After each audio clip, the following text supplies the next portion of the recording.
Cool. And yeah, that's about a minute. All right. Fergus.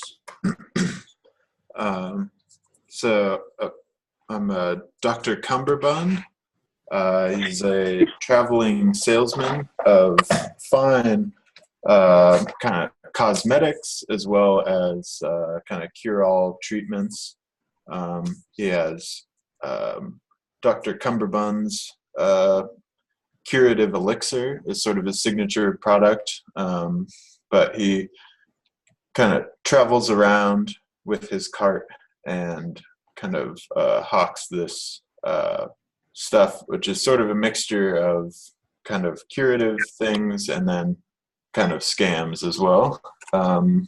But he does consider himself to be a man of some education and kind of social class, even though mostly he's been failing at both of those things so far. And he has a little medicine cart with his little wares. Yeah. And also he has an associate named Sideshow Steve, who is his crowd plant, who kind of haphazardly kind of has been taken hostage / like the relationship is complicated. There's this junkie character called Sideshow Steve that was working as a crowd plant for Dr. Pettifogger, and basically Steve got weird and wanted to get his money, and Dr. Pettifogger was really obtuse about it and kind of just kept on giving him the runaround. So then he put a knife to his throat, or to his kidneys or whatever, I guess, and kind of marched him up to the inn room at the Reinhardt Public House, this kind of riverside, tavern and place of commerce in this very frontier area.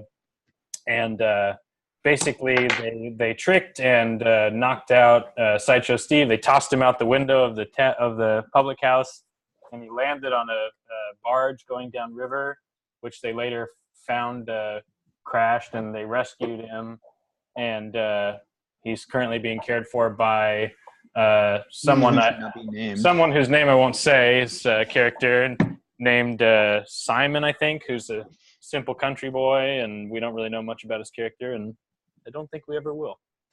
So with that, going on to Sam's character. Okay, so my character's name is Jerry Duster, and I kind of augmented my backstory a little bit, but basically Jerry he accumulated a fortune through gambling, and he was very good at gambling, but also addicted to it, and basically he lost his fortune to in a high stakes card game, but the Baron he lost his fortune to, Jerry discovered that he was cheating, and so because the man was a cheating, he cut off his hand, and it's this item that Jerry now carries around with him, and it's called the Shaker's Paw. And actually, Sam, I just did a little update to your character. I don't know if you can see it very well. No. Yeah. Shaker's Paw there on his belt. Yeah. Cool. But he had the hand enchanted so that it actually, the hand will sort of point out to Somnium, and uses it kind of like to prospect for Somnium and lead him to it. And so he's been kind of using that to seek out a new fortune and basically sort of reestablish his the wealth he once had, I guess. And so the last time we left our heroes is a strong word, but the last time we left these people, miscreants, miscreants, and people fallen from grace and seeking future glory, they had stopped by this small community of lumberjacks and farmers, and had eaten some buckwheat pancakes, and Langdon had settled a border dispute by using his surveying tools, and they had been invited by the Baron to join him for dinner, and are now headed up. They're headed east along the river. As the day grows long, to meet the Baron at his manor, where I think they have suspicions about the Baron's intentions, and especially with his involvement with Reinhardt's daughter. And they're also seeking to understand how the kind of guerrilla war with the goblins is affecting the whole scenario. So any other prescient details that anybody wants to share with Caitlin? We got a boat. Oh, yeah, you got a little boat, and now it's even got a sail. So and Sam has Sam's character has a catchphrase. Oh yeah. What's your My catchphrase is "That's the ticket." And then that reminds me, Caitlin, and just let me know or let us know kind of what guides you need. I don't know if you've ever even played a game like this, but no, I played one and then had to leave and got killed off immediately, and that was when we were all in high school and some sort of swamp people ate me. I don't know if I was involved in this, but you were you're the cause of the swamp people eating me. Oh, I don't even remember that. Sounds a lot like the last game we played. Yeah, we played a whole swamp people thing. I guess I'm into swamp people. I guess I've always been into. But what was I going to say? Oh yeah, so we'll kind of guide you through the role playing stuff and some of the mechanics. Basically, yeah, that would be awesome. Basically, and I actually meant to send you a little link to. I was going to send you the Harmon Quest intro because I think it does a good job of explaining what the basic idea behind. I love Harmon Quest. So if you're familiar with those basic principles, I think you know enough to play. And then there are some specific mechanics on your character sheet that I can help you with because I actually have the original copy with me somewhere. Where is my character sheet? Cool. Do I have a character sheet? Where's my character sheet? I emailed it to you. It was an attachment on the email, so you could bring it up on your email. Oh, I see it. And so I can explain some of your abilities to you in that case, but we'll introduce your character in a second. And the last detail is that sometimes I force role-playing on people by announcing a timer, and then I will give a scenario of what you're supposed to do, and for a minute is how long my timer is. You just have to keep talking. Okay. That's the rule. Okay. And and then sometimes it'll be shorter than that. Sometimes I'll just be catchphrase, or I'll say flashback. So you give us you just have to babble for a minute about something. So you'll catch on to it. Wait, are we all supposed to have catchphrases then? You don't have to. It's definitely encouraged. That's certainly encouraged. Strongly encouraged. Okay, so here we go. Wait, can I ask a quick question before we start? Yes. What is a good baseline stat? I mean, I'm looking at my stats, so I don't understand what's a high number, what's a low number. So theoretically, a 10 is your super average human stat. So if you're a totally unremarkable at something, just totally average, that's a 10. So if you're above that, it's a good stat. If you're below that, you have a weakness. And then a 20 would be superhuman. No human could possibly be a 20 at anything, basically, is my understanding of the rules. And then 18 would be heroic, a 12 would be above average, that kind of thing. And then you really don't have to pay attention to the numbers there. You just pay attention to their derivative numbers, +1, +2, that kind of thing. That's more important. Okay, and can we, so strength, intelligence, charisma, dexterity, wisdom, and? Constitution. Okay. And so what is Constitution? Constitution is if you're a person of hardy constitution, then you are have extreme fortitude and bodily resilience. So you could probably survive harsh cold. You could drink a lot of beer without throwing up. Sure. You could you just kind of have a tough body in that sense, and then you can take a lot of punches too. Well, in terms of the game, it'll give you better hit points, and then it'll also help you like with what Woody said. I think that it's a saving throw. The fortitude save is based around Constitution. Mm-hmm. And then last question, what's the difference between wisdom and intelligence? Is that what those two stand for? I would Intelligence say and wisdom? intelligence is sort of like your processing speed and your book learning kind of. So like if you're intelligent, you might be able to like solve math problems and like do all this stuff. But if you're wise, you have like sort of more esoteric knowledge that may not have to do with your like level of raw intelligence or education, you know? Okay, cool. Like perception, there's a skill that relates to wisdom. So like if you're wise, you're sort of like keen and like observant and that kind of thing. And it also like wisdom, like an intelligent person might still be able to be tricked easily, but a wise person wouldn't be able to be tricked easily. Like you wouldn't be able to kind of pull one over on a wise person, even though, you know, if you were intelligent, you still might be able to kind of like be kind of beguiled and charmed and that kind of thing. Okay, cool. Okay, so with that, we are sailing along. The sun is just beginning to set, and it's casting a beautiful orange glow over the muddy little section of the river. And as you continue, you can see up ahead in the distance the form of the Gladwell Barony. And it looks very similar to the Reinhardt Public House, but it was, you know, made with white plaster and dark timbers and some brickwork. But it's much more embellished, and obviously the craftsmanship is more laborious.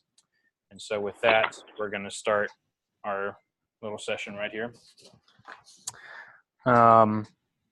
So yeah, you're all crammed into this little boat. On the bow, we have Langdon Algiers kind of scouting things out. Behind him, Professor Dr. Pettifogger, and crammed in the back, kind of in some slow discussion, we find Sideshow Steve and Simon, and then Jerry is kind of dealing with the rigging and steering things along here. So I want to have a minute of dialogue. Everybody's open. Go ahead. Well, this seems to be the Baron's place. I think that the doctor and I should definitely go aboard. Steve and Simon, keep yourselves busy down here. Better not show your faces up there, your dirty, muggy little faces. Yes, sir. And I'm gonna spit in my hand and go to clean up our prospector friend here.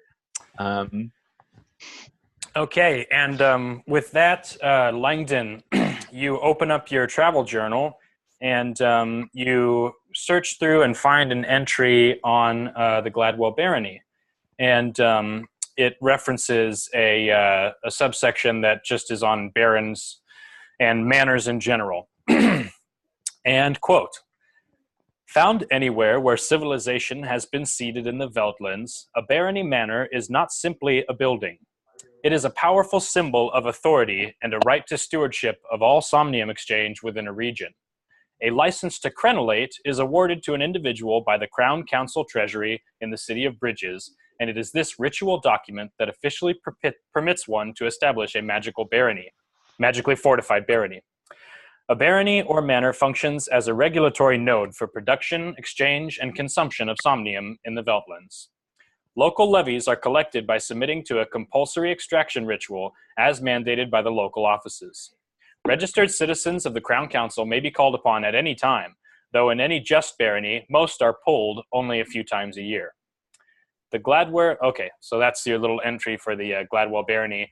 And under that, you have listed... This is basically like a somnium taxation. Yeah, it's the barony houses are basically places that regulate the taxation and distribution of somnium. It's where you would go to trade somnium for other goods or vice versa. and basically local citizens are sometimes compelled to be polled. And it's generally a pretty pleasant process. It's like, it's bureaucratic, but anyways. And then in your entry under this barony, it just says J. Gladwell, acting baron. And so, yeah, let's just go top of the order here. And, well, no, we'll take an action from Dr. Pettifogger. Okay.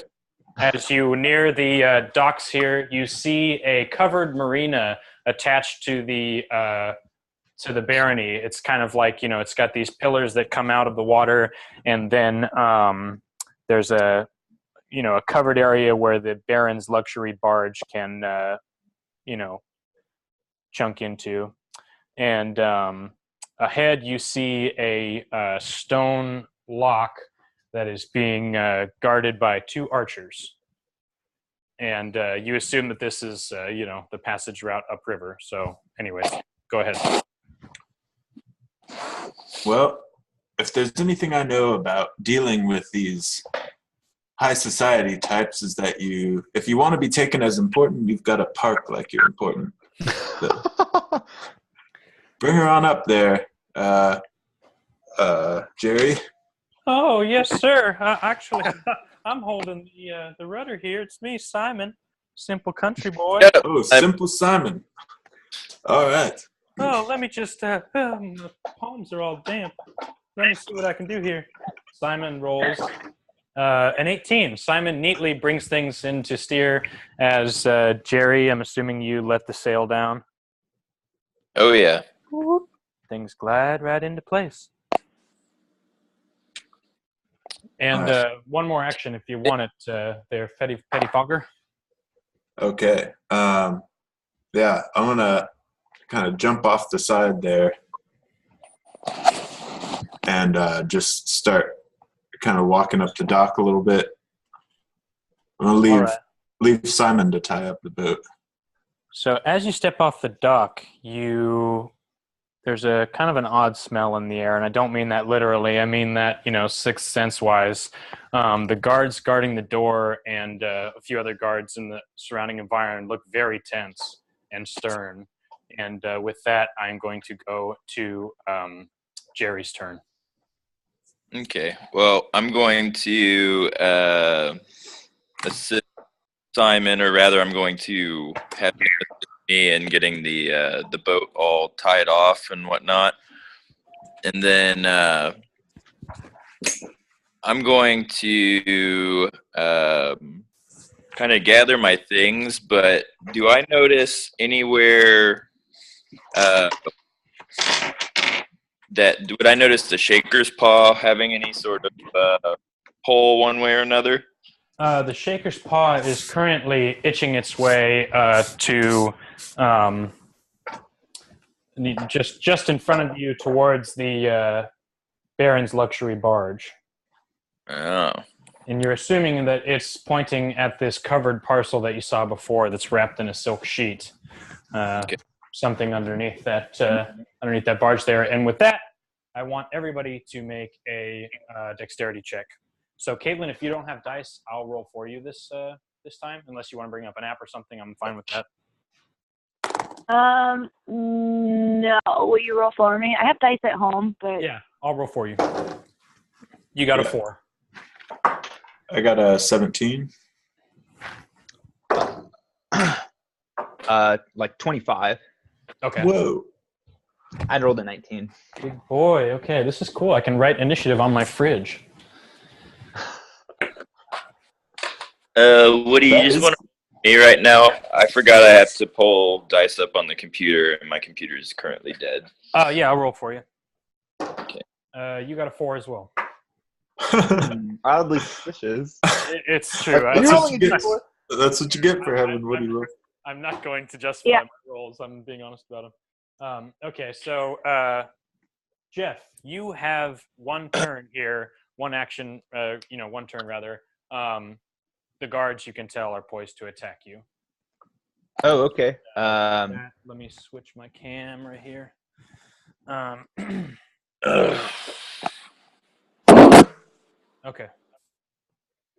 I am gonna go. I'm gonna hold up my what in my surveyor's license. I'm gonna pull out my surveyor's tools and get out my surveyor's license. Hold on, my free meeting will end in 10 minutes. Oh shit! I didn't realize this was a paid for program. What the fuck? Oh, what the fuck? All right, guys, let's get busy. Hold on. Just one sec. Sorry to interrupt the action here. I don't want to like $14.99 per month for unlimited minutes. Ew. Suck my balls. So, I mean, I'll probably pay at this point. Wow. Is that for real? Okay, sorry. Go ahead, Jeff. I think I can do both. I was gonna say I'm gonna pull up my surveyor's tools and ask them to hold, and then I'm gonna try to pull out my license from the Duke of Inverness, my license to survey, and mention that I have a meeting with Jay Gladwell, with Baron Jay Gladwell. So hold. I have official meeting with Jay Gladwell. Papers right here. Okay. And with that, there is a guard that is placed. God damn it. Sorry, you guys. I just don't want this to crap out on us right now.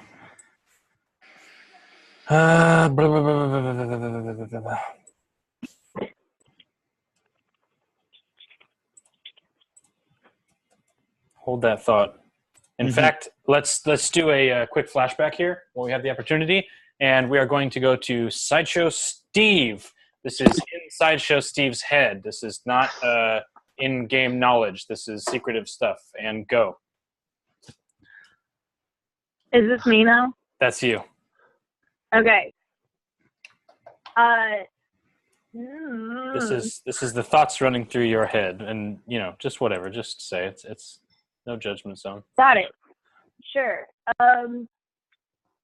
Nervous to reveal my true identity. Anxious to get back to that nasty. Nasty? Is this nasty? Nasty. Yeah, nasty. A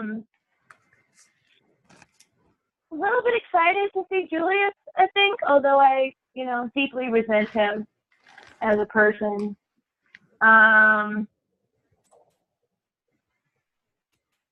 I don't know. Okay, good enough. Hey! And with that, there is a guard that is nearby you, Langdon, who raises his bow and fires at you. Oh shit! Okay, has my little message gone away? Okay, we're back in business here. $15 later, and we're back in business. Shit! Thanks, Woody. All right. Or if we're not, I'll be pissed. Okay. Just a second. Sorry, I got thrown off by that. So, this guard that's hidden in the bushes there, he fires an arrow at you, Langdon, and does a 3 hit you. Hell no! All right. The arrow whizzes past you and goes into the water. And so with that, we will move on. It's now the guard's turn. That guard goes to reload his bow. These 2 guards that are at the door descend the stairs, charging at you with their spears. This one's going to charge right at you down the stairs. He's going to take disadvantage because he's going down the stairs at you. But he is going to thrust his spear out at you, Dr. Pettifogger, and does a... Oh, we get to roll disadvantage here. Does an 11 hit you? No, it does not. Okay, so he thrust his spear at you, and you neatly parry it away with your... What do you have? You have a rapier or something? I have a rapier, yeah. Yes, okay, so you parry that away. This other guy chucks his spear at you, no disadvantage, and does a 14 hit you? You meet my AC there, so no. Yeah. Or yes? I don't remember how we've been playing it. What's the vote, guys? I thought we always played meet it to beat it. That's how I always remember playing. Okay, jury rules. That is 5 points of damage for you, sir. Sorry, Pettifogger. Spear grazes you. Mr. Pettifogger. Pettifogger? you see that there, Langdon, another bow shot comes through the window from inside, and this is going to be at disadvantage. It's a tough shot. And that is a miss. Nice. And then Jerry, across the marina, there are two archers on the lock there, on the lock gates. They are going to fire at you. Oh, fuck. One is a critical failure. He fires and snaps his bow, and the other guy misses. Okay, so not an impressive show from the guards. We are moving on to who had the next highest initiative. I think it was probably Pettifogger. Yeah, it was me. Yeah. All right, your turn, sir. Okay. Let's see. Can you bring it back to? How's that? Okay. So there's one guy on the steps right there. The other guy threw a spear at me. All right. Okay. One sec. Hold on there, fellows. I'm an esteemed guest of the Baron, Julius Gladwell. He invited me to pick my affluent brain. Does that have any effect on them? Me talking to them, or are they just set on the check? Roll a charisma. Ooh.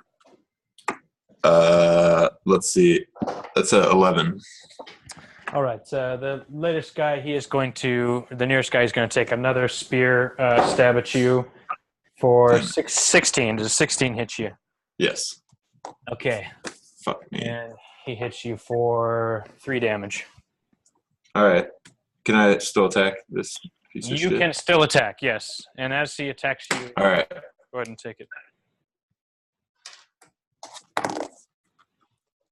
Let's see. I got a 9. 9 is going to be a miss. 9. I'll just tell you, these guys are going to be hitting for a 12 in the armor class. Okay. I miss. You miss. Okay. And I'll introduce a little gimmick right here.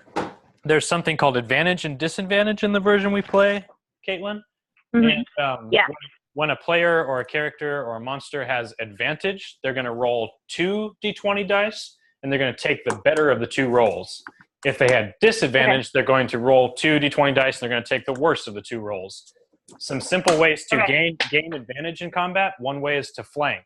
So if there are multiple enemies, like basically on either side of someone, then they give each other advantage. And that's right, guys? Yeah. Yeah. Yep. So that's one simple condition to gain advantage.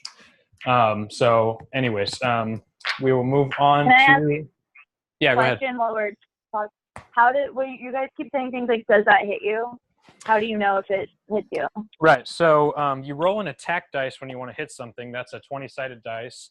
And then you add any relevant bonuses, which we can pick apart later. But you're rolling against their armor class, which is a number that represents both their kind of like, what they're wearing, but also like how nimble they are and just like, any number of things, what kind of damage they can struggle off. So your armor class is a 13. It says so up on the upper left of your character sheet. Yeah, I see it. Players are trying to hit a 13 to, successfully hit you. Okay. Yeah. And so with that, what was your roll, Sam? Jerry?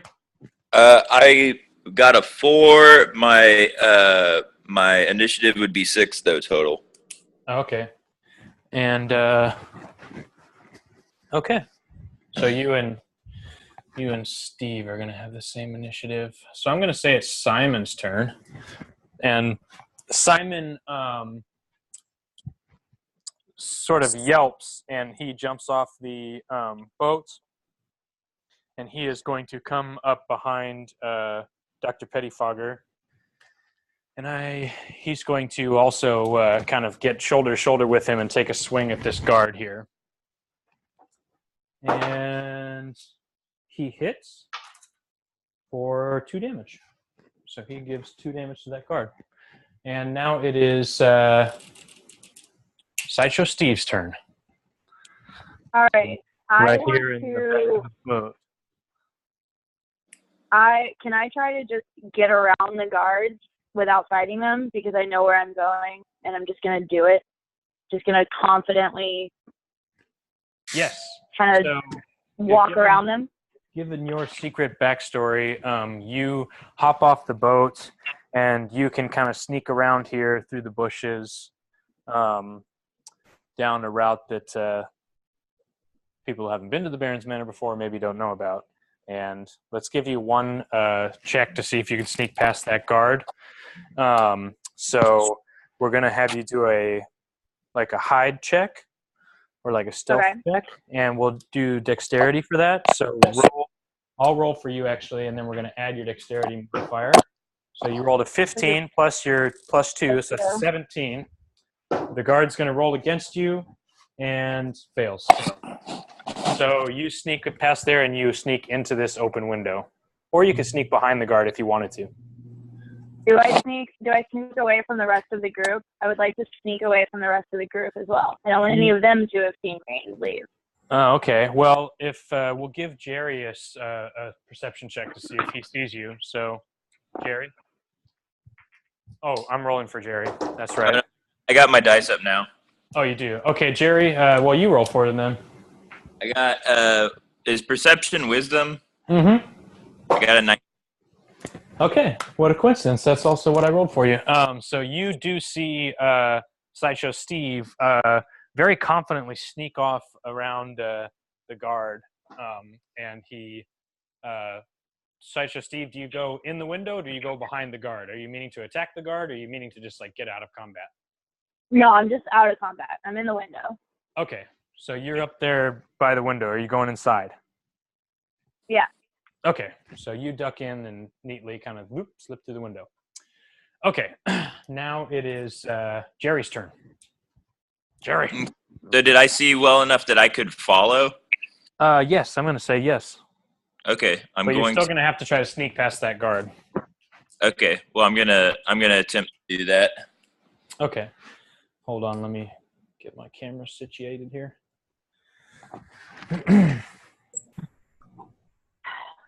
Sorry, Nick is calling me. Here we go. Maybe that's a better vantage point. Okay, so Jerry, you hop off the boat and you're trying to also kind of skirt around here. And go ahead and roll your sneak.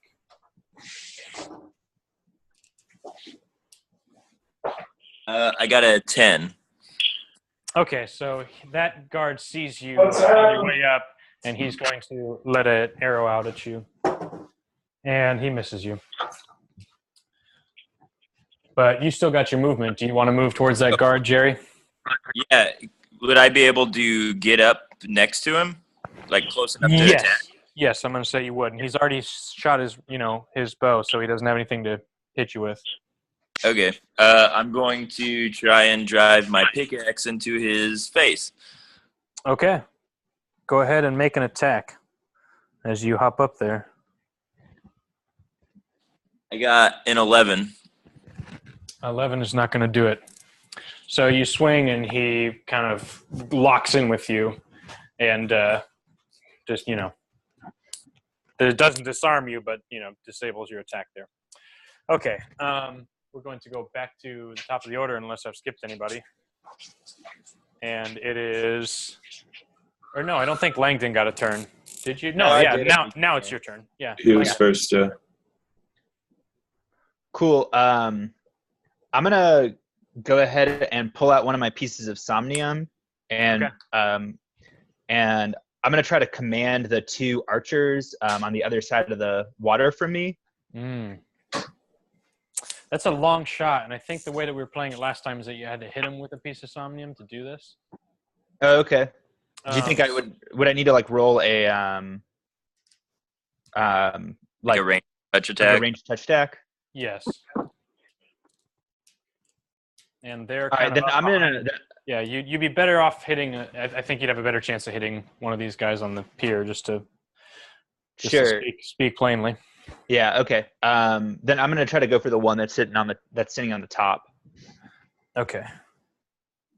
And what, you're doing your command spell? Yeah, I am. Okie dokie. So range tuck attack. Let's see. It'll probably be at just a 12.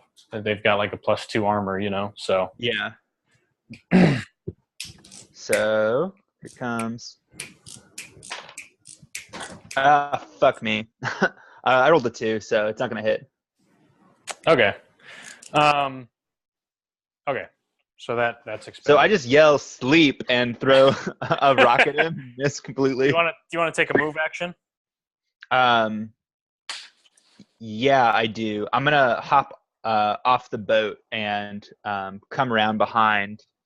I guess it's Simon and what's his name? Behind them. Yeah. Okay.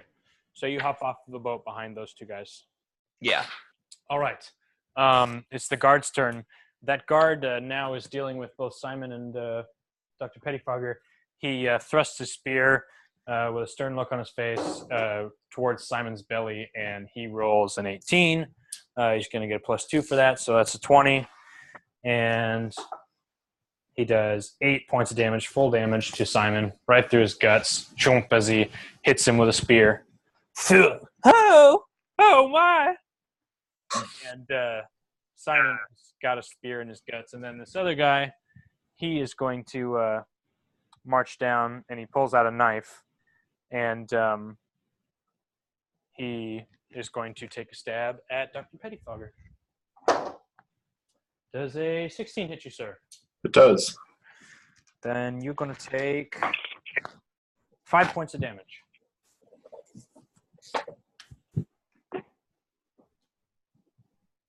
And two guards, or the one guard with the working bow, is going to shoot. He's going to try to shoot into this fray.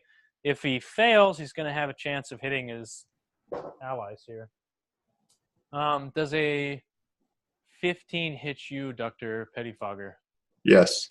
Yes. Okay. So a big Hail Mary shot coming from the hand there comes off. That is full damage.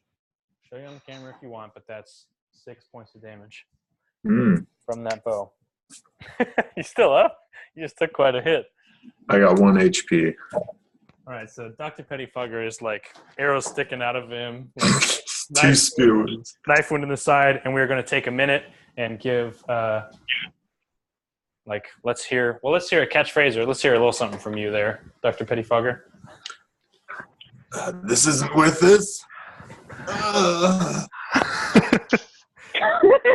Okay. It's your turn, Dr. Pettifogger. Okay. So I'm going to use my ability of one of my rogue abilities to get a bonus action in this turn to disengage from this combat. What are you trying to do? I want to move backwards on the dock and just back away from this. Like hide in the ass boat? whooping You that can I probably just got. jump in the boat and kind of duck down. For now, I'm just trying to move back to the back end of that To the dock? dock. Yeah. Okay. So you jump kind of back. Yeah. In the dock there. Okay. I'm gonna pull out one of my pieces of somnium, and I'm gonna attempt to use my ability, my explosive fire damage ability with it. So I'm gonna. Okay. There's an archer right there nearby, and there's also guards right in front of you in that little. Yeah. Let's see. Yeah. I want to throw it at that. Let's see. There's an archer behind. Right? Can you pan the camera over a little bit? Yeah. Where are you trying to go here? Towards the guards. There's the archer guard. Not that one, but that one. Yeah. Okay. Well, the spear throwing guy. Sorry, not the archer. That was the archer that got me. The guy who was throwing spears to the back. Spear Chucker Jones. Yeah, that's the one. Okay, I got 17. 17 hits. And Alright. you do 2d6 damage. 2d6 damage. Roll it. That's 6 points of damage. All right. So I don't think this guy's taking any damage, but there's a little fire explosion. We're going to give a little residual. We're going to give 3 residual damage to the other guard. as this explosion goes off, unfortunately, it gives a little bit of residual damage here to Simon as well, who gets blasted backwards with a spear in his guts, pointing upwards, and he passes out and basically expires there. It is Simon's turn. Simon goes, "Oh, help me! Somebody help me! I need some healing." And with that, we move on to Sideshow Steve's turn. And Sideshow All right. Steve, let me switch cameras here. You enter this little room. It's a very familiar room to you. There's a nice little rug on the floor. There's little incense cones and stuff nearby. You know that this is the Somnium extraction chamber where guests of the Baron are polled, air quotes, by his extractors. And while objectively the furnishings in the room are pleasant, your associations with this room are not so pleasant. Okay. Yeah, your turn. So I'm looking out a window. Can I still see any of the party that's on the dock? Yeah, through the trees. I mean, you know where they are. You can basically see them. Yeah, it's kind of your view's kind of obscured by those little shrubbery, and then you're basically directly behind this archer. Okay. So I want to try to. Oh wait, I want to look around the room. Is there anything that could be used with a slingshot, hypothetically, if someone were to have one? Yeah, you've got a couple of little stones still in your pouch. Okay, I want to try to slingshot the archer closest to the window from a sort of window vantage point. Yeah. Can I do that? Yeah, you can do that. Okay, you're going to take advantage because he's behind you. He doesn't know that you're there. So you pull back your slingshot and it creaks, in protest, and then you let it loose. And unfortunately, the sling bullet whizzes past him and misses. All right. So still got a movement action if you want it.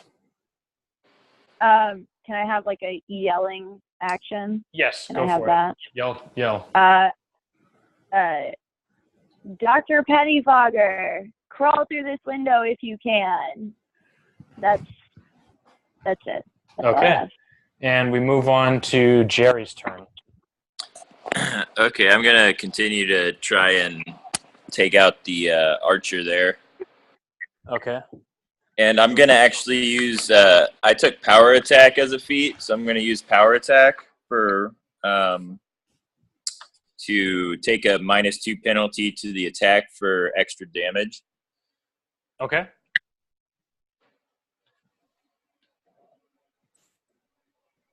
And I think I missed. I got a 6. That's a miss, yes. A powerful miss, as they say. Okay, we move back to Algiers, Mr. Langdon. Mr. Langdon, I would like to add that you are infuriated by the rejection of your credentials. Oh, you better believe I am. Tell you that. Yeah. You don't have to tell me. I'm gonna pull out my rapier and hop atop that crate and try to pierce the guy who's standing right in front of the crate. All right, you boldly hop on top of this crate and you have at thine, swine. And 13. 13 is a hit. Roll your damage. Max damage at 14. Woohoo! You definitely swing your rapier, cutting open the throat of this guy. His head lolls backwards as blood sprays all over your chest, and he falls into the arms of his companion, who cries out, "Ah!" Okay, it is the guard's turn. This guard eases down his companion, and he lunges at you with his knife. Does a 13 hit you? It does not. AC 15. All right, you deflect his attack. Another arrow comes towards you, Mr. Langdon, and it misses you. and the shooter behind the knoll here doesn't have range to you. He's not going to hit you. Yeah, okay. We move on to Dr. Pettyfogger. Okay, I'm gonna pop open one of my healing potions, which we talked about before. Will give me a 2d6 heal. So I'm just gonna chug that down. But before I say something, time for some of my signature elixir. It's and the brightest.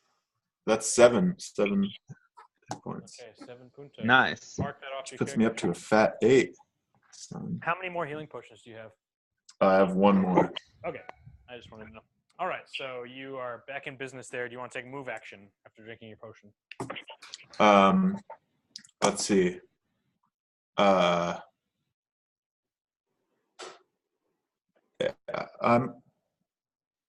okay, so did I hear the call to my name? Yes. Okay. I'm gonna move up next to Jerry there. Okay, so you jump up kind of. We'll put you right there. How about? Let's do that.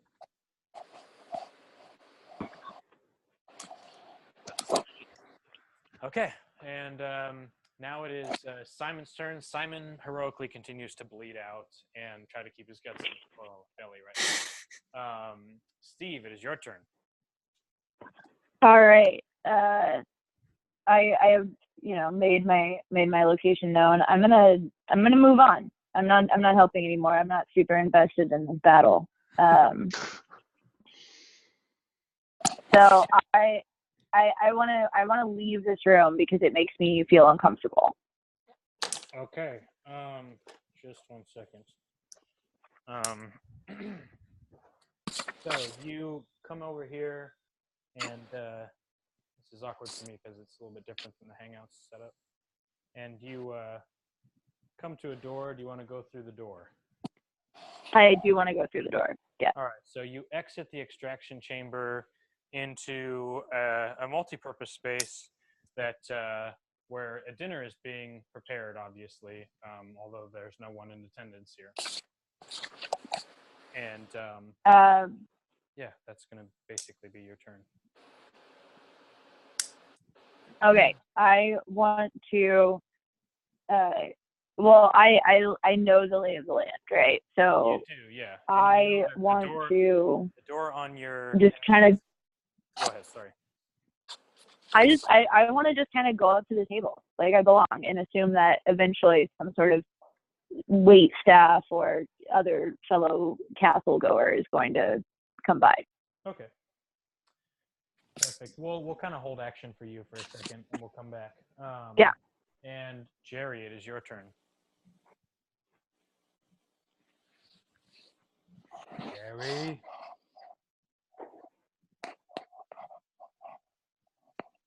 What's up, Jerry? Hello? Yeah, I can hear you. Oh, is it my turn? It's your turn. Okay. I'm having a hard time hearing you, Woody. I don't know if you're just far away from your mic or what, but can you hear me now?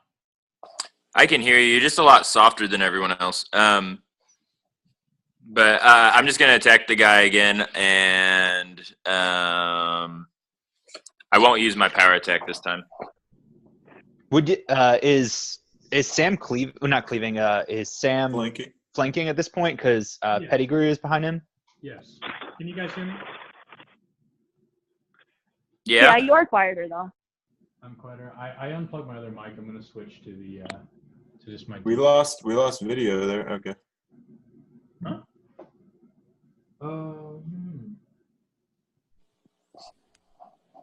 Woody, turn the light back on in your house. Just a second. He's getting changed. I need some privacy here, please. I'm changing mics. Can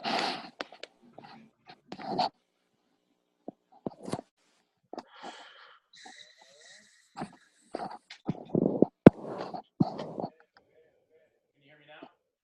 No. Barely. Now? Can you hear me now? Yeah. That's a lot better. Maybe I just need to have my mic a little closer. Can you hear me now? Yep. And do I still have no camera though? No camera, and you just got a lot quieter again. I can do this. Does that help? That helps a lot, whatever you're doing. Yeah. That's weird. Sorry, just a second. Okay, now everything's working again. Okay, that's awkward. I just have to do like a game show host and like hold my mic right up in front of my face. Oh, that sucks. That sucks. You should get lavalier, dude. I do have a lavalier, and I'm holding it awkwardly up to my face right now. Just a second. Am I back online now? No, it keeps flickering back in and out. Hold on. Video. By Woodruff Beware. Okay, how about this? Am I back in business here? It flashed on for a second, but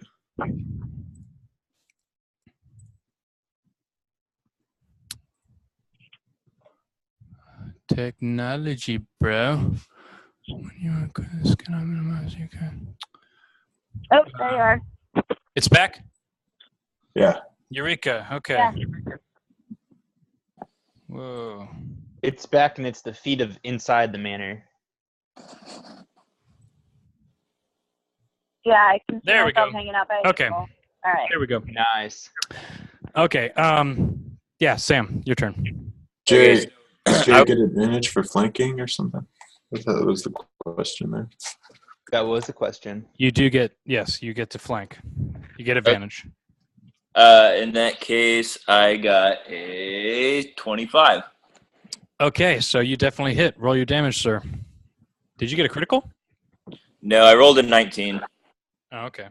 You have a pickaxe. I think that would critical on a 19. I think I have a heavy pick. It only crits on 20, but the critical's times 4 when it hits. Oh, okay. Shit. Well, mama. Okay, and I'm using it two-handed. I get 1.5 strength added. So I got 8 damage total. All right, so you take a big swing and just like gouge this guy through the leg, and he screams out in pain, and he's definitely like going to be debilitated now. Like he won't have his full movement. And with that, let's move on to Langdon, who is right nearby. I'm gonna go ahead and keep. I'm gonna keep dueling with the dude in front of me with my rapier. And I'm gonna. As a reaction, can I yell at Langdon to not to keep him alive? Yes. Keep him alive. And I say no promises, but I'll do my best. And so with this attack, I am going to try to roll for subdual damage. Very nice. Which I'm allowed to do as like a free declaration. Cool, that hits. I rolled a natural 14, so. All right, you swing and you hit him with I'm assuming kind of the flat part of your rapier, a little aside the head. Yeah, and so I got 10 points of damage of subdual. And you knock this guy backwards, and he kind of like is bumbling, and all of a sudden, in the midst of all this fervor, you hear a very dignified voice command, "Stop it! Everyone, just stop! Hold!" Oh, shit, who's those fancy boots? And the Baron steps out of the manor. He says, "All right, that's quite enough of this. Assemble yourselves." And you see the subdual guy kind of, the guard that was just subdual damaged, gets to his feet and kind of recovers a little bit and pulls the other guy who's all bleeding and kind of like starts dragging him up the stairs, drags him into the manor there. And the guard, he stands up straight, the one that you were previously engaged with. And, free action to anybody who wants to take one. Well, I hope you learned your lesson, young man. And the Baron says, "You wouldn't be of any use to me if you couldn't at least take out a few of my guards. I'm sorry if I startled you. Please come inside. We'll get you cleaned up and get you something to eat." That's the ticket. Yeah. And he disappears inside. Excellent use of a catchphrase. Cool. I'm gonna dust off the sort of my pants. Your shoulder? Dust off all that blood and gore. Dust off all that blood from my pants. Put my rapier away and stroll inside. Okay. You stroll past a actively dying Simon as you do so. And, I'm gonna let him go. Dr. Pettyfogger. So is this guard is standing down? Standing down, yeah. Okay. Let's see. Can I peek in that window there while I'm there? Yes, you can. You peek inside and you see a kind of comfortably furnished room that still has an uncanny kind of, uncomfortable quality to it. There's a simple table with some, there's some candles and some incense burning, and that's basically what you can see. Okay. I'm satisfied with that. Yeah, I'll jump down and back onto the dock and follow the Baron. Okay, so you jump down on the dock and you are you walking past Simon? Simon reaches out. He says, "Please, sir, help me, Dr. Pettyfogger. Let's see. I'm gonna give him. Don't let me die here on the docks." Let's see. I'm gonna give him one of my potions.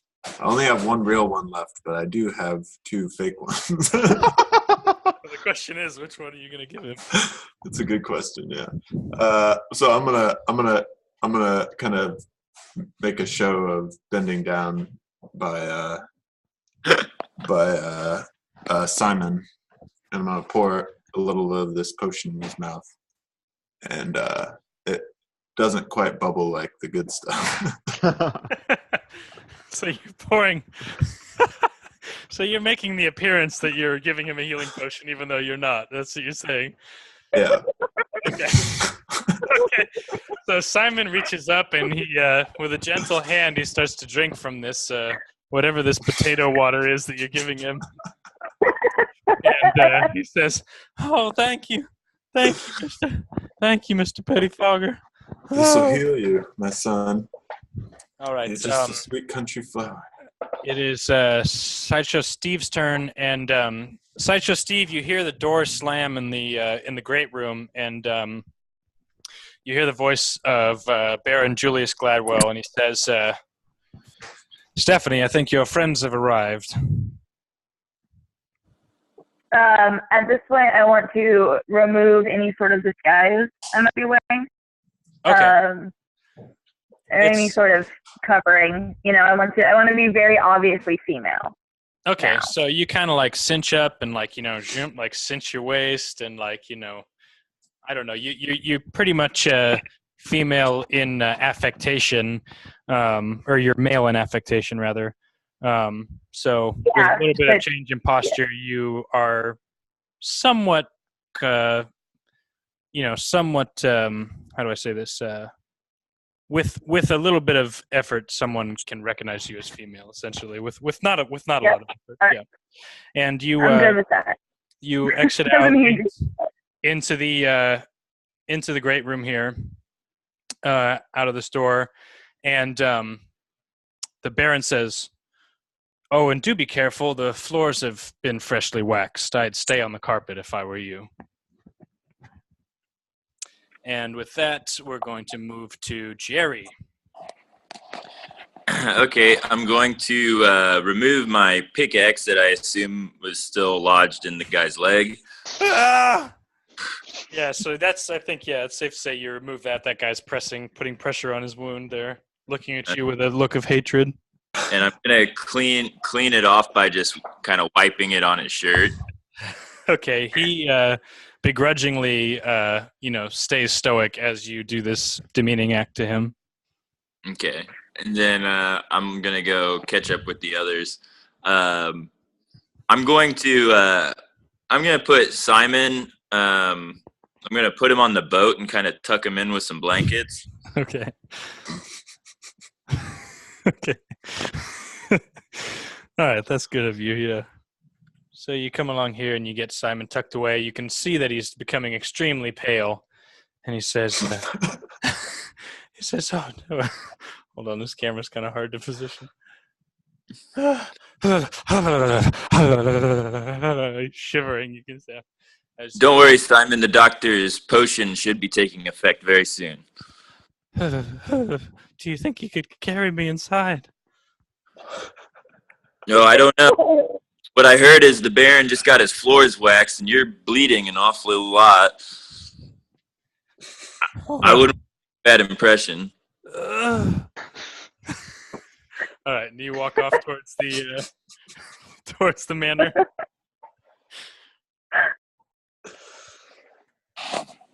Is that safe to assume? Yeah. Okay. So combat is over. Everyone kind of piles into the manor, and as you step inside, you see a great kind of entry room. Inside this room, this spacious room, are many fine works of art hanging from the walls, and it features. Hold on, it's hard to hold this mic and do this at the same time. Basically, yeah, you step into this great hall, and there's some good kind of warm smells of garlic and butter simmering from the kitchen. And there's a fire going in the fireplace, and you see the resplendent figure of Baron Gladwell kind of confidently standing in the middle of the room, and he says, dinner will be ready in just a few minutes. Please clean up and feel free to take a seat at the great table. In the meantime, you're welcome to peruse my gallery. I have quite a few interesting pieces I've collected. Oh, and the floors have just been freshly waxed, so do stay on the carpet if you would. And it's hard for me to tell what's going on here. Okay, yeah. Can you all hear me? Yeah. With my with Hangouts, I could fix the camera on one. I'll just have to talk while I'm doing this, and then I guess I have the dominant view. Here we go. Okay, and we'll just keep our same order here. So Langdon, it is your turn. Do I recognize Sideshow Steve in the new apparel? So Sideshow Steve, you're surprised that it slipped your notice before. That must be kind of a slippery character, but Sideshow Steve does not appear to be the man you thought he was. And you notice there's a little more curve to the hips, a little more hint to the chest, etc. This won't be my place to describe. But Sideshow Steve is in fact a gaunt and somewhat haggard, but still attractive woman. It's still haggard though, right? Pretty, yeah, Merle Haggard. Oh, yeah. R.I.P. I'm gonna go straight up to Sideshow Steve and ask, what the hell does she think she's doing in here? And All right, I I'm gonna give that a minute of character interaction here. Let's go. Dialogue. Sideshow Steve, you scoundrel! What the hell do you think you're doing in here? I told you to stay on the boat. I'm gonna pull out City Skinner and say that I was here long before you, and you don't even know what you're getting yourself into. Yes, well, You're really offensive. City Skinner's my knife. Stephanie holds aloft a wicked-looking kind of Bowie-style knife. Gosh, it's hard for me to tell what I'm pointing at here. And from the kind of bright polish on it, it looks like it has a very sharp edge. And you notice that she's also donned a small buckler on her left arm. And yeah, she looks very capable with both of those instruments. And she seems to be totally at home here in the manor. I'm going to say, then at least clean yourself up. And I'm going to spit in my hand and rub it on her cheek to get some of the grime off. Ooh. Your move, Stephanie. I'm gonna take a step back, and I want to be I'm physically shaking, and I look very unstable in a way that says I wouldn't touch me again. And I kind of give her a passing hand and go to peruse the artwork in the gallery. All right, so as you turn here, you see some ink drawing scenes of the frontier life. A man with a wand, a mountain man kind of figure with a long wand across his back there, Somnium wand. And you also see this scene which depicts a little skirmish, like a kind of a pen and ink drawing of men in kind of noble garb fighting goblins in the woods. So those are kind of the works that are nearby. And Stephanie, do you have any other action that you want to take here? For this turn or in relation to that conversation? I'm not sure how that works. Sorry, what's that? For this turn or in relation to that conversation? I was just gonna, since you were kind of acted now, I was gonna give you a turn. Oh, yeah. I want to kind of like creep up, like behind the doctor in a way that's as inconspicuous as possible, given that I've just had this reveal. Okay. So, Dr. Pettifogger, this is quite a reveal for you. Someone you've been associating with for days now has revealed a secret that you now feel foolish that you overlooked. And so we'll make it Pettifogger's turn. And let's give you guys a minute. I must say you had me fooled. It's an incredible disguise. That was the intention. Yeah, maybe we should work more in the future. I feel like you've got quite a skill set that I didn't realize you had.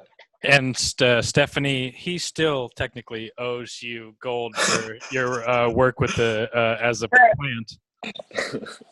Oh, and the gold, of course. Here, I'm gonna give her a gold piece. I'm trying to slip her a gold piece, and here's what I owe you. And you know that he owes more than that. I'm going to say, this doesn't even come close to what you owe me, let alone the interest I'm due. Oh, wow. The interest you're due. I'm not sure I'm familiar with that interest rate. I think, maybe I'll get this arrow that's sticking out of my chest. Maybe I'll see to that first. All right, and we're going to cut back to this dialogue, but we're going to move to Jerry here. What's up, Jerry? Okay, well, Jerry, being that intelligence is one of his lowest stats, I don't think Jerry's quite caught on to the fact that, or put it together, that the same person. And so... must be his sister. So I'm going to go myself to Stephanie. And Stephanie, you remind me of someone I know. I can't quite put my finger on it, but it's a pleasure to meet you. I'm just gonna dismissive wave in a sort of not now, Jerry, sort of way. Me and the doctor are figuring out what I'm owed. Okay, I'm going to proceed to the gallery. I'm using my pickaxe as kind of like a walking cane, sort of. All right, which way are you going to go here? There's more than one way? Well, there's these two paintings behind you, and then I guess we'll say that you wrap around this way probably, huh? And okay. As you move, you have to, as you step off the red carpet, you have to sort of move slowly to avoid slipping on the freshly waxed floors here. Okay. But you see a gold frame painting. Oh, this is hard because it doesn't show me. Okay, there we go. I have to keep talking or else it doesn't keep staying up for me. You see a large golden frame painting with a very strange, abstract or surreal subject matter that is sort of disturbing to your plebeian tastes. And the Baron comes around. He says, yes, this is one I had commissioned specifically. It is somewhat disturbing to the kinder eye, but it's appreciated by the more avant-garde among us. Sir, with all due respect, what the hell is that? I wouldn't expect you to understand, he says cryptically, and he walks away. And the Baron announces that dinner will be served shortly. Please take your seats at the table, and I'm sure we can all get a move on with the business at hand. And take your seat at the head of the table here.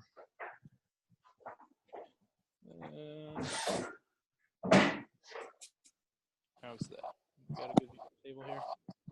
I have to keep talking, or I can't see it. Okay. Yeah. You can pin the You video. can pin your own video. How do I do it? If you hover over your video and then click the three dots. Perfect. Thank you. Okay. Much better. Okay. So, yes. As he takes a seat, a scullery maid or a cook brings out the first course and starts to plate dinner. God damn it.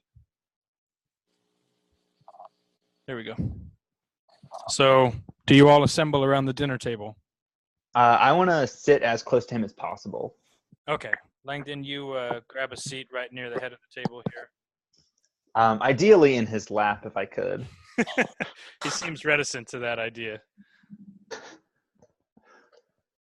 Wait, I'm sorry. Is that the Baron? Yes.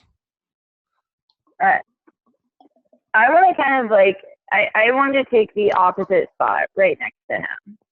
And I'm like very uncomfortable. I'm like biting my nails. Alrighty. Jerry, where are you going to sit? I'll sit at the exact opposite side of the table, the other head. Okay.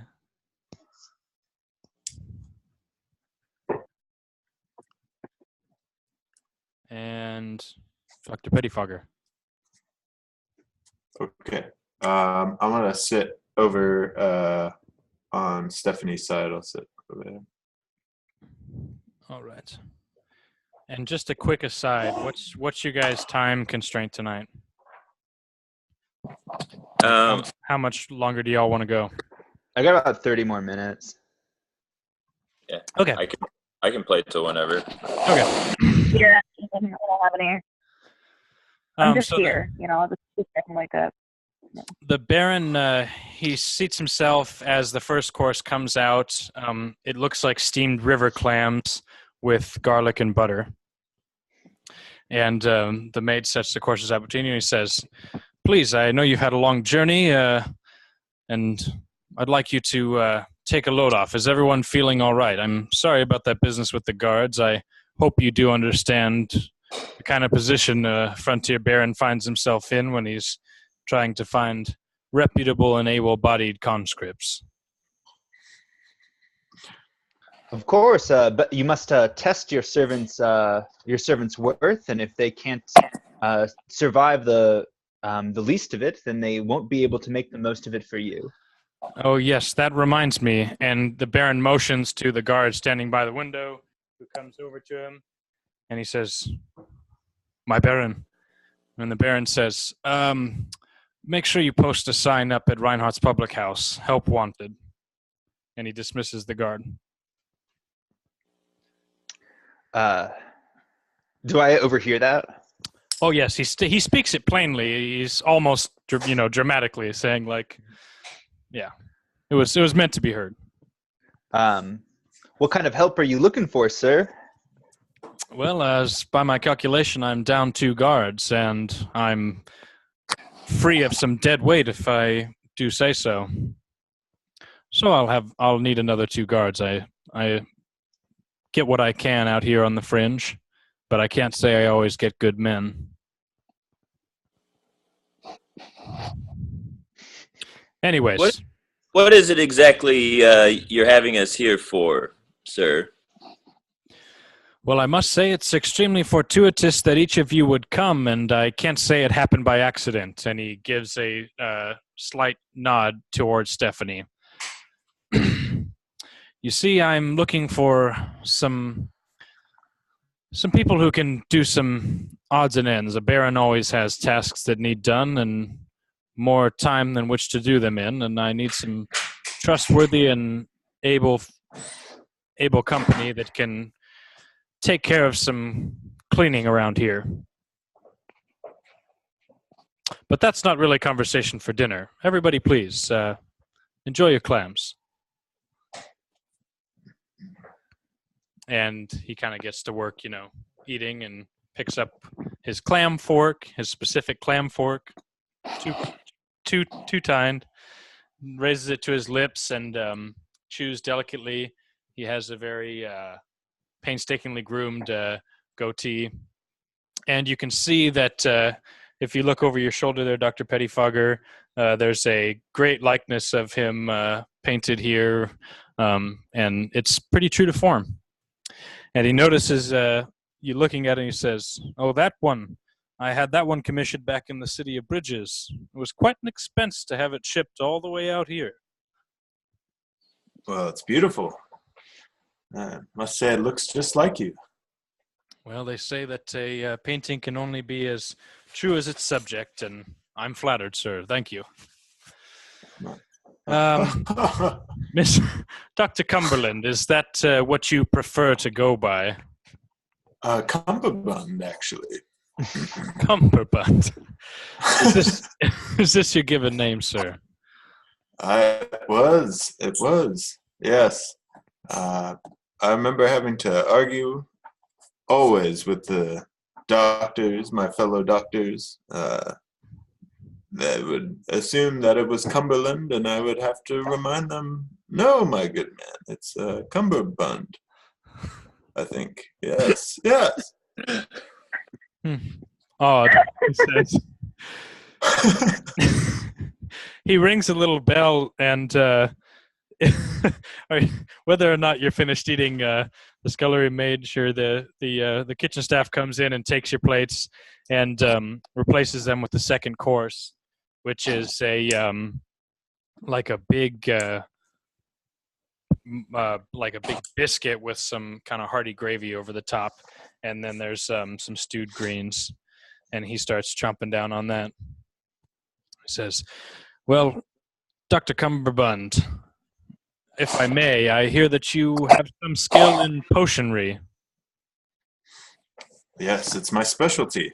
I have various elixirs, but my signature is Dr. Pettifogger's curative elixir. Fascinating. It's quite good. I've got a bottle of it here, and I pull out the bottle that I got from Pettifogger in my backpack. And I said, "Would you like to try a sip, Baron?"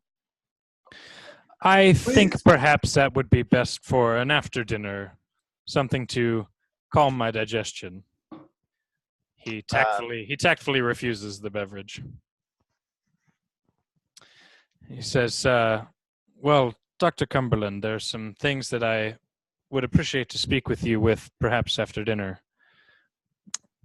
And your companion here, Mr. Langdon, I'm very pleased with the work that you did with the loggers. You have such a acute ability to maneuver the lower caste." Yes, sir. It's all a matter of training and patience with that type. Besides, I find that anything wild can be tamed. The trees, the animals, even people. But in between bites, he pats his mouth with a dainty doily, and he says, "You know, I've been having a terrible pest problem here in the manor. If you would take care of this problem, I would consider it goodwill towards more lucrative employment." Consider it done. Point me towards the pest, and I'll happily rid it for you. And as he says this, his guard comes once more to his ear and leans in and whispers something.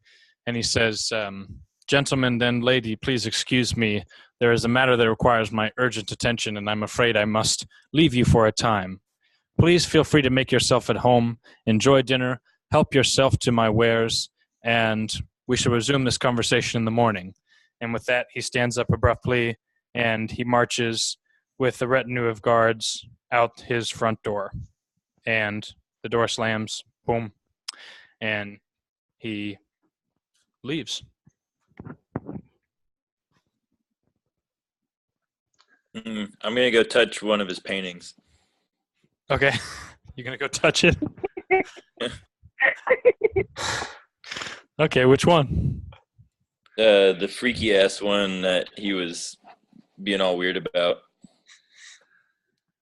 Okay. So you go and you start to kind of like poke and prod at this painting. It's just a painting. It's a strange painting, but it's just made out of canvas. And what do? You just touch it with your hands? Yeah, just lightly touch it and look around, make sure no one saw you do it. Okay. So you see that Stephanie is watching you as you. Oh shit! As you molest this painting. Hold on, I gotta fix something. But Stephanie, you are somewhat familiar with the subject matter of this painting. And speaking out of game, this is a depiction in a artistic way of the experience of drinking nasty. Oh, all right. What's going on? Speaking to Sam at the wall. Sorry, my clamp came off. I have to readjust something for it. But Oh, okay. you guys chat. I'm gonna say to Jerry, you like what you see there? Really ominously. My tone is ominous. I'm not quite sure I understand it. Your father kind of freaked me the hell out. He's not my father. I'm gonna let that hang. That hangs in the air. It's heavy. And what did he mean by when he insinuated you found us? Well, that's maybe something for another time. That's a later conversation. Okay.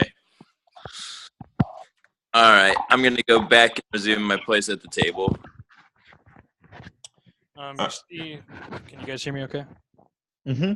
And Yeah. you see, just because I'm here, there is another painting nearby, this time of a much younger, more debonair and noble-born figure, again, holding a shorter-looking wand in his hand. And after you take a few bites from this little, the second course, the third course is quickly brought out, and it's some kind of big, gamey roasted meat. And the maid is on hand if you want to talk to her.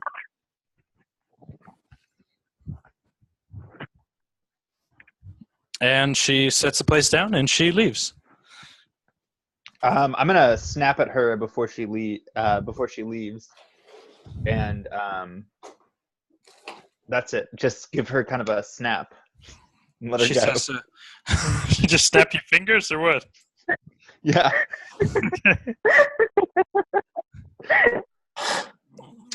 All right, so the rest of dinner goes fairly uneventfully and somewhat awkwardly as you sit in this empty hall and chew on whatever this delicious but kind of uncanny roast is that the Baron has served up.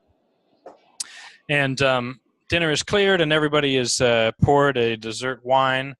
And as the night grows on, it's announced that you can help yourself to accommodations upstairs when you're ready.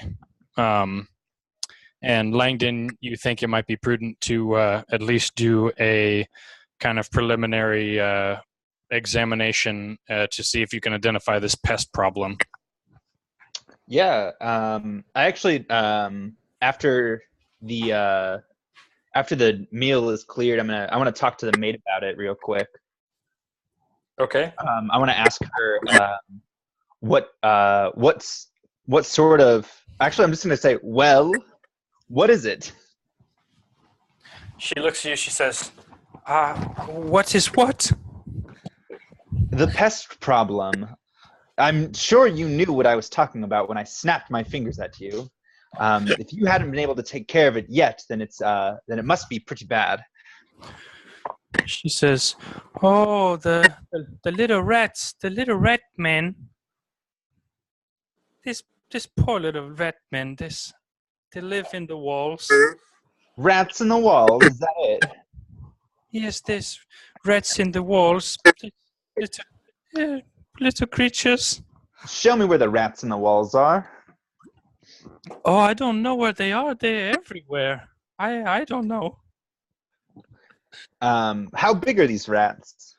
Oh, I don't know." And she kind of like grabs some more dishes and she runs off. I'm gonna yell, "What do you know?" and shake my head.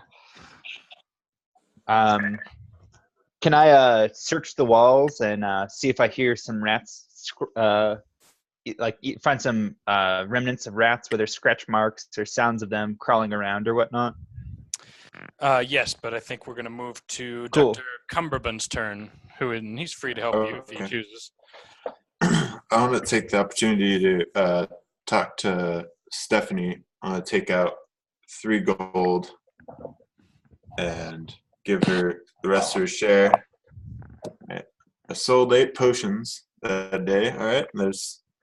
So now you've gotten 4 gold. That's half of what I got. That's more than fair. No hard feelings. Old habits die hard. I just real quick, is that fair, Liddy? Is what I That just is- confused fair? That Can is I- accurate. If he's Okay. saying it, yeah, I'll take his word Yeah. for it. I sold 8. Okay. All right. I'll say that this covers what I'm owed, but doesn't make up for what you did. Oh, I see. Oh, Fair share of extortion there. I appreciate that. I think we'll be fast friends. All right? But there's the matter of we've had some Oh, time. sorry. Real quick, I want to take the gold pieces. I didn't say that, but I want to pocket them. They're mine now. Okay, you can add those to your character sheet. All right. Or and I'll take a note of him. So, but there's the obvious matter here of whether or not you're with us or against us. We all fought and bled together, but you were nowhere to be found. I'm going to pause and consider for a second and say the only thing that's stopping me from being with you, your band, is a matter of tea. And I have an off-key. You know what? It doesn't matter. Maybe you have an elixir that can help me. Do you have anything that could cure an addiction? But I want to leave it hanging, just an addiction. Yeah, I'm going to jump in here and, I'm not going to interrupt things really, but I'm going to send a little, how do I do this? I think I can send a private chat to Stefan here. Oh. Uh-oh. I don't like that. Oh, so that part of Steve wasn't an act. There you go. Okay. Wait, hold on. I haven't gotten a private message yet, and I don't know. Yes. Yeah, that's private. Okay.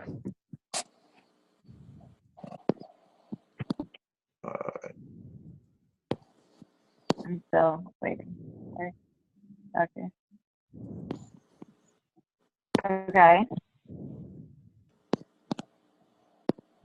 Okay. I think we got our message across here. Okay. I think, hold on. I have to, yeah. Can you hear me still? Yeah. Okay. I think I know a way. Oh my God, Nick. Come on. Sorry. I think I hear you loud and clear. I think what we did learn about Steve, maybe not all of it was an act. I think I think I know a way that you can make up the interest to me and make the Baron happy. If you can find a new source of mass tea, that would solve all of our problems. Well, I might just be able to. Wait a minute. Is the Baron? Is he interested? Out of game, I The will Baron. say that the Baron is interested. And He is. Isn't he? Stephanie, I could tell. Stephanie knows that. Stephanie knows that he is interested in Nesty. He has a personal interest. Yes. All right, Well- Jerry, what's your maneuver here? And Jerry, I want to mention that you are definitely curious about this little bundle that was outside, but you Right. I'm you- gonna go. So I'm gonna go check on Simon in the boat, and while I'm walking out there, I feel the shaker paw kind of trembling at my side, and it reminds me of the potential stash going on outside. So as I'm walking out to the boat, I want to kind of gauge the security detail that's out there. Like, what are there still guards out there? Okay, as you step outside, you see that any sign of the previous guards is gone. They all appear to have left their posts. And as you walk down the docks, you see the Baron's luxury barge parked there under his personal covered marina. I'm sorry.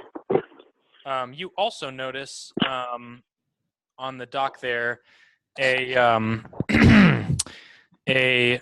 little cachet of goods that look like they're awaiting transport, and you also see one very bright and shiny looking harquebus wand, a massive instrument of war. Not massive, but big, considerable.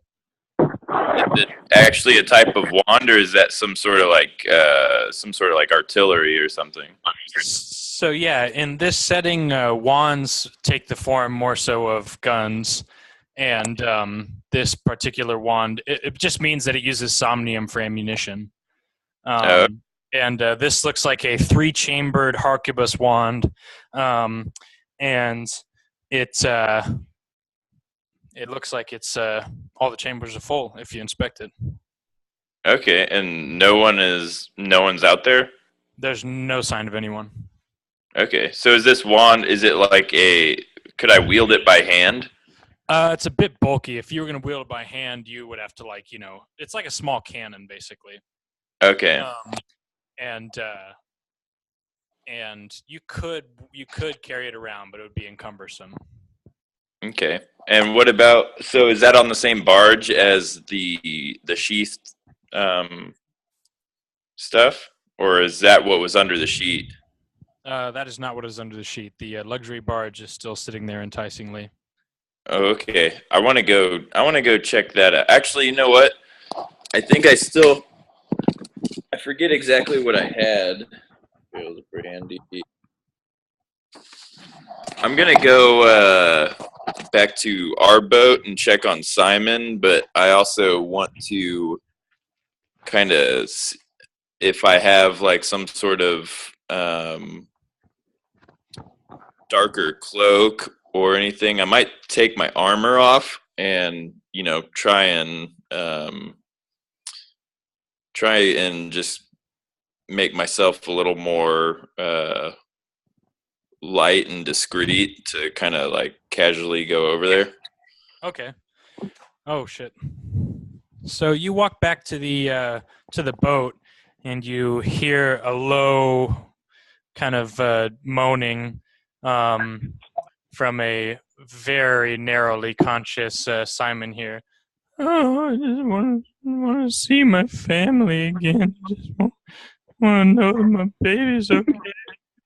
My poor little daddy loves you. Holy crap, Simon, you look like shit.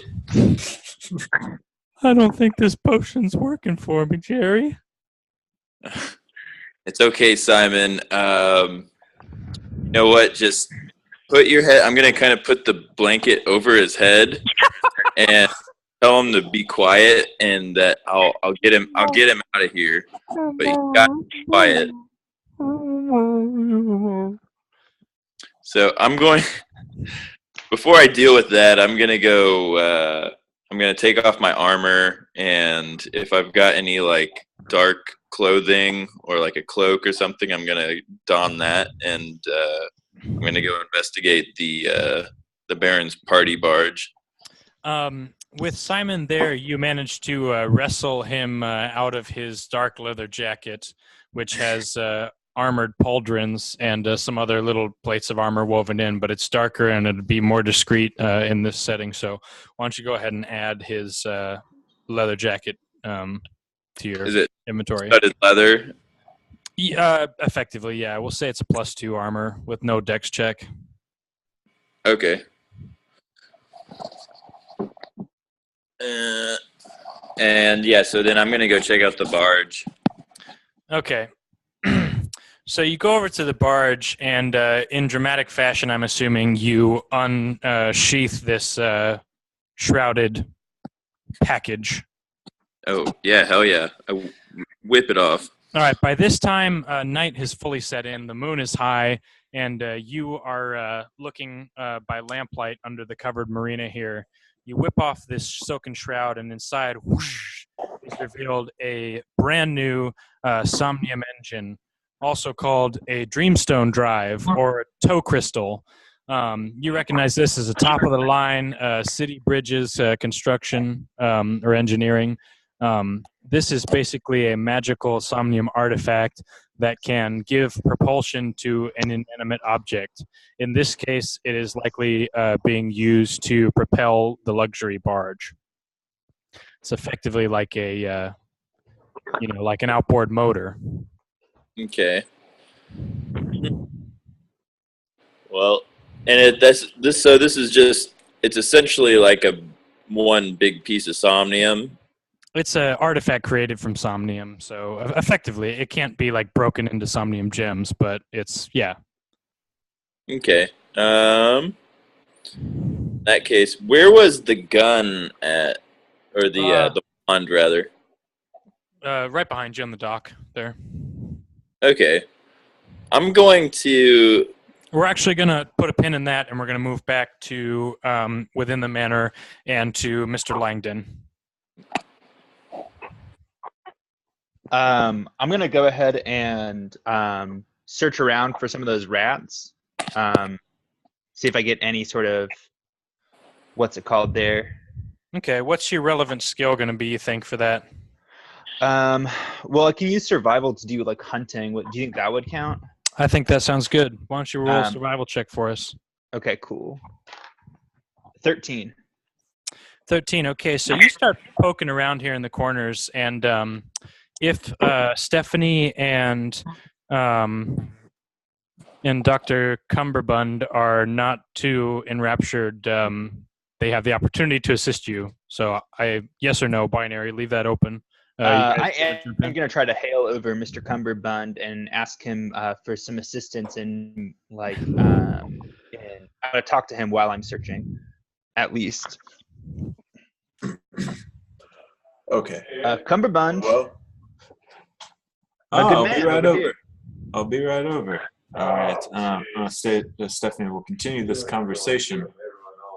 I'm interested. All right. Why don't you, all three of you, make a perception check for me right now with a, wisdom modifier there. Oh fuck! I got a 1. 17. 2. Okay. Using your keen ranger elven ears, Langdon, you hear some squeaking coming from the kitchen. Okay. Does it sound very loud? Not very loud. You barely picked up on it. Cool. I'm gonna go bring this way, Cumberbund. I think the rats are this way, and could use your help. Maybe making up a little poison for them. Okay.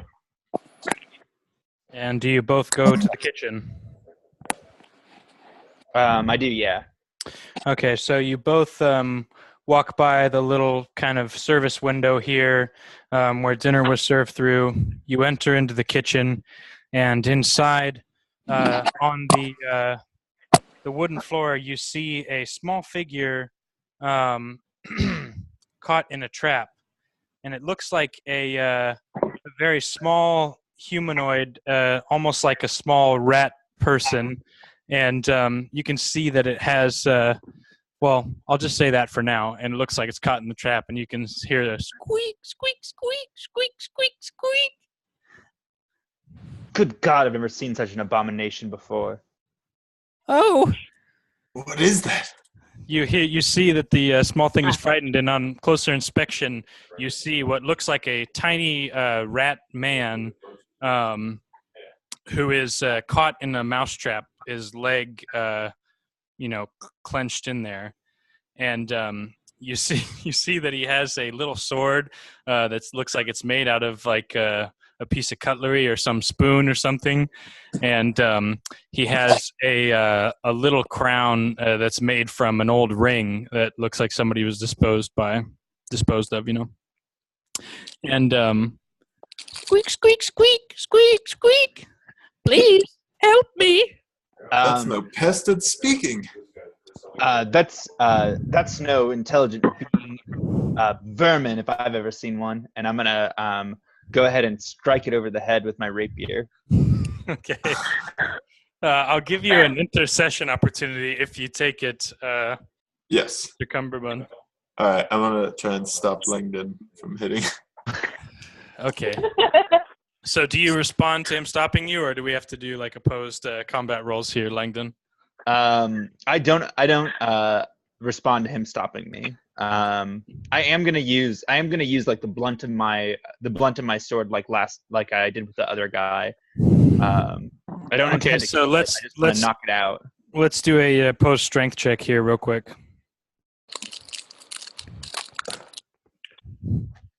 12. I rolled a natural 17, so. Oh. And in my failing to physically stop him, I say, "We can talk to him. Don't kill it." I don't want to kill it. I just want to knock it out. So I'm gonna roll to just like give it a good smack with the end of my rapier. Talk to something that's unconscious. All right, so you smack it, and it is already wounded. It goes, "Oh, you monsters!" And it kind of like tumbles backwards. This little thing, and its little tiny ring crown tumbles off of its head and rolls towards the wall. Did it pass out? It's on the verge of consciousness here. What are you doing here? Please, mercy, mercy. What are you doing here, you varmin? I am trapped, as you can see. A cruel trick by the giants that rule this place. The giants own this place, and you are squatters. You're wrong, sir. We have as much right to this place as any. I'm gonna smack him with my hand. No!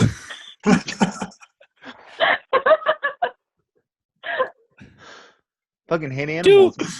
Do your worst, sir. You think that my kind has not been subjected to such inhumanities? I am Trimerius Hergum, fourth bearer of his line's namesake, and of all the secret names safeguarded by my people.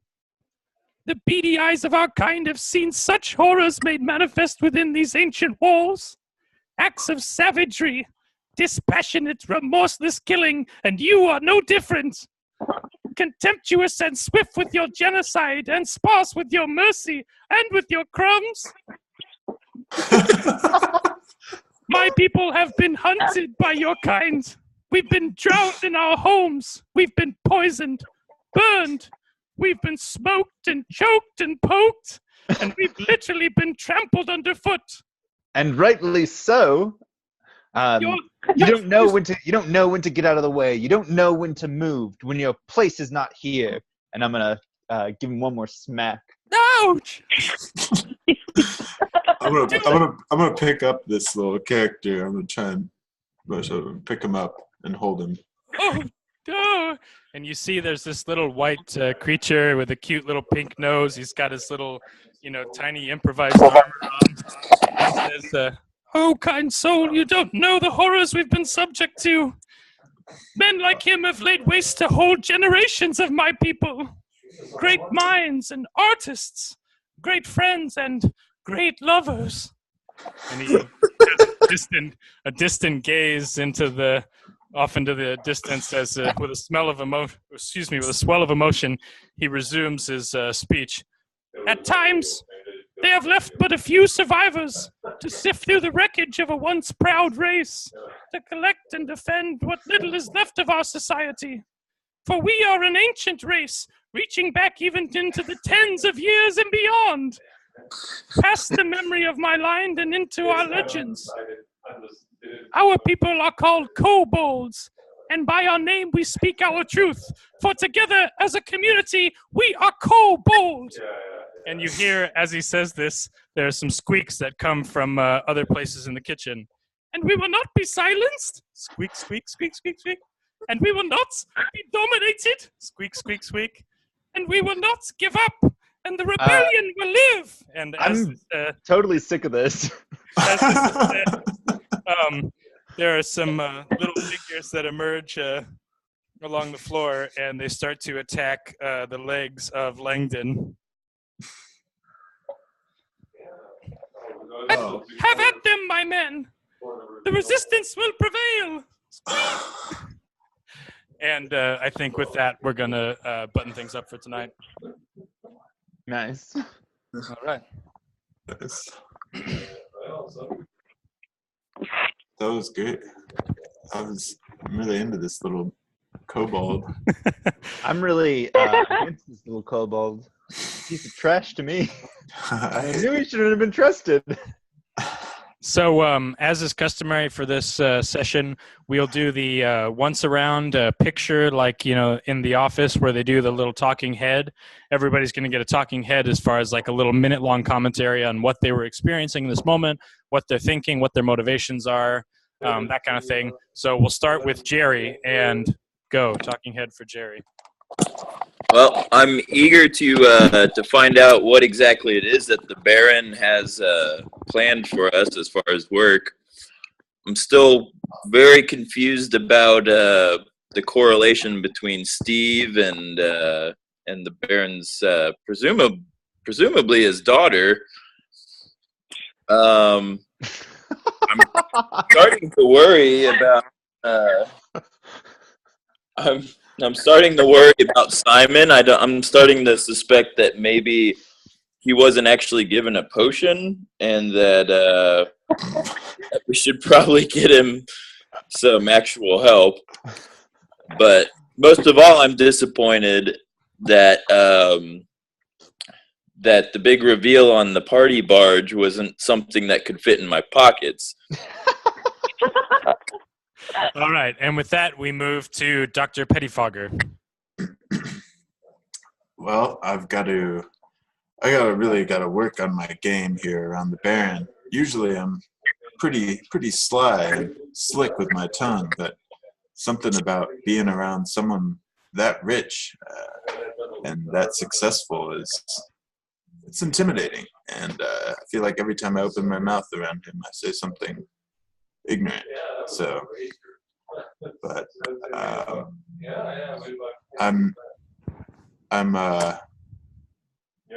think I'm starting to get the picture of what the Baron's interest in me is, though. He'd like me to craft up some nice tea for him, which I would gladly at least figure out how to do. I've got like a 70% chance of making it. I think I've got it pretty much down, but the supplies is all I need. All right, Mr. Langdon. Scum, vile scum and filth everywhere.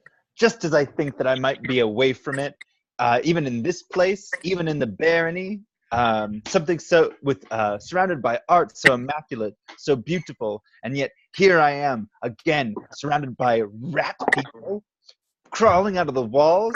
What vile oh, am I? Oh no, I'm not muted. Okay, cool. I thought I was muted for a second. I was like, oh shit.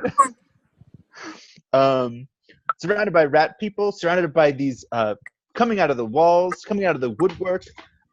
Everything is garbage. Everything is filth. Why can't we just have order? Why can't we just have beauty? Why can't we just have a beautiful world that bends beneath my hand? Damn it all! Damn it all! Damn it all! Okay, and finally, Stephanie Wynn. All right. How dare the Baron? He knows how long I've been gone for. The first thing that should have happened when I walked through those doors was some nasty. Now, what is he going to leave me to do? Linger around this room for it? How could he? And I tried to make it extremely clear to the doctor that that is what I was interested in. And yet, here I am, while they talk to some rat people, and no one has given me what I'm looking for. Okay. And yeah, I think that that does it for tonight. So for anybody who's wanting to hang out for a second, I'm down to chill. And for everyone else, thanks for playing. And I'll see you next week. See you, Woody. See you, Good Jeff. session. It was really awesome. Good game, man. Yeah. All right, I gotta go. All right. Bye. See ya. I'll give you a kitty. Shush. Hi, Nick. What's up, Nick? Hi. I'm a wine delivery boy. Boy, emphasis on boy.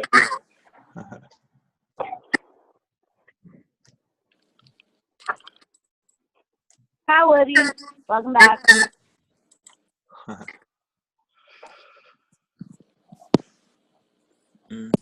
Oh, hi, Woody. Split broadcaster. No, The that's broadcast. Oh, there you go. What are you doing, Ken?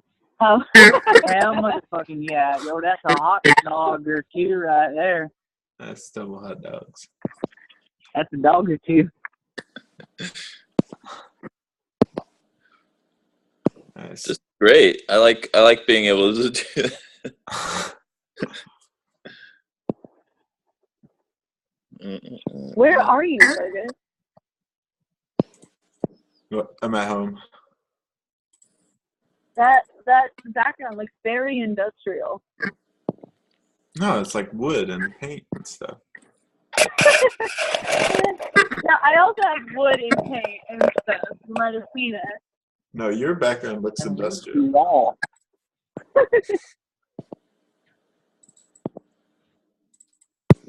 Yeah.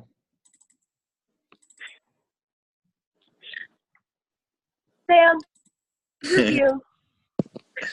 You get it? He's gonna fuck the pumpkin.